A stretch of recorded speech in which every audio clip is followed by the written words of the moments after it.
జై గోమాత. గోవులను రక్షించండి, చెట్లను పెంచండి. నిన్న పార్లమెంట్లో 2 తారీఖు నాడు పొద్దున 2 గంటల వరకు 1:45 వరకు పార్లమెంట్ జరిగింది. అది మన భారతదేశ చరిత్రలో ఫస్ట్ టైం పార్లమెంటును 36 గంటలు అంటే మళ్ళా మార్నింగ్ 2 గంటల వరకు కూడా పెట్టినాడు. చూడండి, అంటే ఒక టైం వృధా కాకుండా నరేంద్ర మోడీ గారు కానీ కొంతమంది ముఖ్యమంత్రులను తయారు చేసిన సైనికులను నరేంద్ర మోడీ గారు అట్లనే ఇప్పుడు తమిళనాడు అండ్ తెలంగాణలో కూడా తయారు చేస్తూ ఉన్నాడు. తెలంగాణ నుండి బండి సంజు, అన్నమలయ తమిళనాడు నుండి, ఆంధ్రప్రదేశ్ నుండి పవన్ కళ్యాణ్, ఇట్లా ఒక్కొక్కరిని తయారు చేస్తూ ఉన్నాడు. ఎందుకంటే నిన్న కిరణ్ రిజిజు ఏం మాట్లాడాడో చూడండి. మినిస్టర్ గారు ఎంత బాగా ఎక్స్ప్లెయిన్ చేసిన వాళ్ళకు. ఇది ఇది ఇది వక్ఫ్ బోర్డు కనుక క్లియర్ అయిపోతే ఆ భూములన్నీ అట్టి ప్రతి ఒక్కరు దానిలో వీళ్ళు ముస్లిమ్స్ కొంతమంది పెద్దలు ఉన్నారు, కొంత లంగాలు ఉన్నారు, వాళ్ళు కొంతమంది, అందరినీ అనట్లేదు.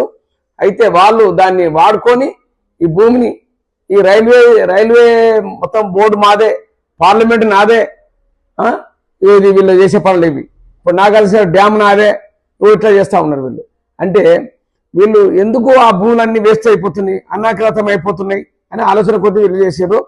మన ఇప్పుడు కిరణ్ రిజిజు గారు మాట్లాడతారు, ఆయన మాట వినండి, ఎంత బాగా మాట్లాడాడు అసలు. ఇక అది విన్న తర్వాత కూడా మీరు ఇట్లా బయట వచ్చి అడ్డుకుంటే అది మీ దురదృష్టము, మీ నాశన కాలానికే ఉంటుంది. అది మేమేం చెప్పలేము.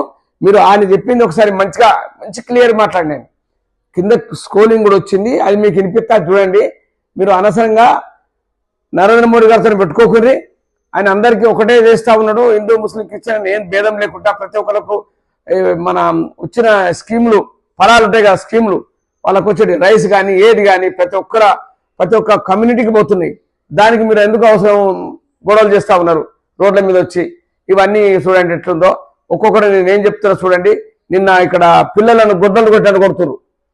పిల్లలను ఈ భూమి మీద మీరు రావద్దు గవర్నమెంట్ అని కూర్చున్నారు. వాళ్ళని కూర్చుంటే మీరు అట్లా కొడతా?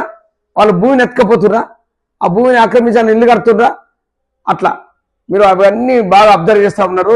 స్టూడెంట్ తలుచుకుంటే గవర్నమెంట్ కూలిపోతుంది. అప్పుడు స్టూడెంట్తో పెట్టుకున్నాడు ఎవరు? కేసీఆర్ గారు ఖతం అయిపోయాడు. ఇప్పుడు మీరు కూడా స్టూడెంట్తో పెట్టుకోకుండా. నేను ఎందుకోసం చెప్తున్నంటే అతను వాళ్ళు అక్కడ ధర్నా చేసి అక్కడ కూర్చున్నారండి. ధర్నా చేసి తెచ్చేయని ఏమైతుంది? వాళ్ళు 2-3 రోజులు చేస్తారు, దానికి సొల్యూషన్ తెచ్చుకుంటారు. దానికి సుప్రీంకోర్టులు ఉన్నాయి, హైకోర్టులు ఉన్నాయి. దానికి స్పష్టం, దానికి న్యాయం ఉన్నది. ఆ న్యాయం ప్రకారంగా వాళ్ళు పోతారు. దానికి మీరు ఒకసారి చూసుకోండి, దయచేసి చెప్తున్నా. ఇప్పుడు అవి కూడా మీకు చెప్తా వినండి. అది నా పేరు కాశెట్ కుమార్, నేను గోరక్షక్, అండ్ కౌ ఫౌండేషన్ చైర్మన్.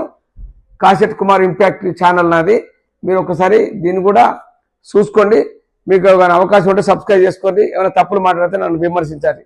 जय गौ माता। ये कहते हैं कि हमारा देश में लैंड बैंक जो है वक्फ बोर्ड के पास 3rd लार्जेस्ट, पहला रेलवे, इंडियन रेलवे, फिर इंडियन आर्मी मतलब इंडियन डिफेंस का, और फिर कहता है वक्फ बोर्ड के पास जमीन है। मैं उसको सुधारना चाहता हूं। सर आप भी तो ट्रेन में चलते हैं, हम लोग भी ट्रेन में चलते, हजारों किलोमीटर ट्रेन का पटरी लगा हुआ है, स्टेशन बना हुआ है। वो ट्रेन का पटरी लगा हुआ है, वो रेलवे का प्रॉपर्टी थोड़ी है, ये तो देश का प्रॉपर्टी, हम लोग सब चलते हैं उसमें। इसको आप कैसे लगा सकते हैं कि रेलवे के पास इतना है, वक्फ बोर्ड के पास इतना है? वो देश का प्रॉपर्टी। हमारा डिफेंस के पास कहता है कि 2nd लार्जेस्ट है। डिफेंस के पास जो भी लैंड है, जहां ट्रेनिंग करता है, जहां वो रहता है, या बॉर्डर एरिया में जितना डिफेंस लैंड है वो देश का रक्षा के लिए है। उसको आप कैसे वक्फ प्रॉपर्टी के साथ आप तुलना कर सकते हैं?